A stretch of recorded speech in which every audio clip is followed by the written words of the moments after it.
আপনি হোয়াটসঅ্যাপ ব্যবহার করেন তো যে 5টি সেটিংস এখনো জানেন না, তাহলে আপনি এই জগৎ থেকে অনেক পেছনে আছেন। নাম্বার 1, আপনি কাউকে ছবি পাঠাবেন, সেই ছবি সে একবার সে দেখতে পারবে না এবং সে স্ক্রিনশট নিতে পারবে না। সেটা কিভাবে? আপনি হোয়াটসঅ্যাপ ওপেন করলেন, কাউকে ছবি পাঠাচ্ছেন, তার জন্য আপনি প্রথম গ্যালারিতে গেলেন, গ্যালারিতে গিয়ে আপনি ছবি সিলেক্ট করলেন, করে আপনি নিচে দেখুন এড এ ক্যাপশন ডান দিকে 1 লেখা আছে, এটা আপনি টাচ করলেন, সেন্ড করলেন, ছবিটা সে সেন্ড হয়ে গেল, ওর কাছে চলে গেল, সে ওপেন করবে।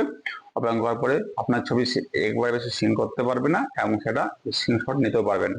নাম্বার 2, আপনাকে আননোন নাম্বার থেকে হোয়াটসঅ্যাপে ভিডিও কল করে বারবার বিরক্ত করছে, এটা আপনি কিভাবে বন্ধ করবেন? হোয়াটসঅ্যাপ ওপেন করবেন, ওপেন করে দেখুন উপরে ডান দিক থ্রি ডটে ক্লিক করবেন, সেটিংসে যাবেন, প্রাইভেসিতে যাবেন, নিচে দেখুন কলস সাইলেন্স আননোন কলার্স যাবেন, এটা আপনার অফ থাকবে, এটা আপনি অন করে দেবেন, আপনাকে আর কেউ ডিস্টার্ব করতে পারবে না।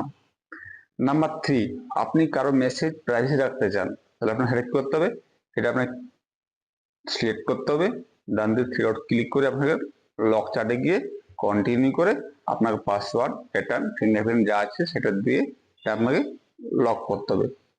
নাম্বার 4, আপনি কাউকে মেসেজ করেছেন, সেই মেসেজটা কি হবে?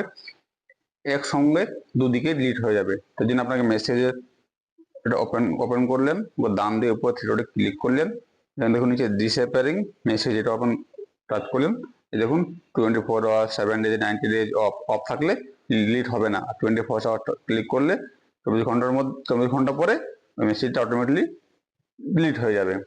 নাম্বার নাম্বার 5, আপনি হোয়াটসঅ্যাপে কারোর সাথে চ্যাট করছেন, তাই আপনি কীভাবে কুইক করবেন?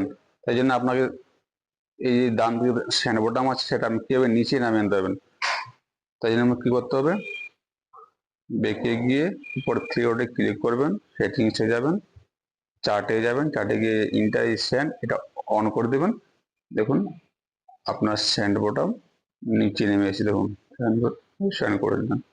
আমার এই টিপসগুলো আপনার কোনটা সবচেয়ে ভালো লেগেছে কমেন্টে জানাবেন, আর যারা এখন জানেন তার জন্য ভিডিও অবশ্যই শেয়ার করে দেবেন।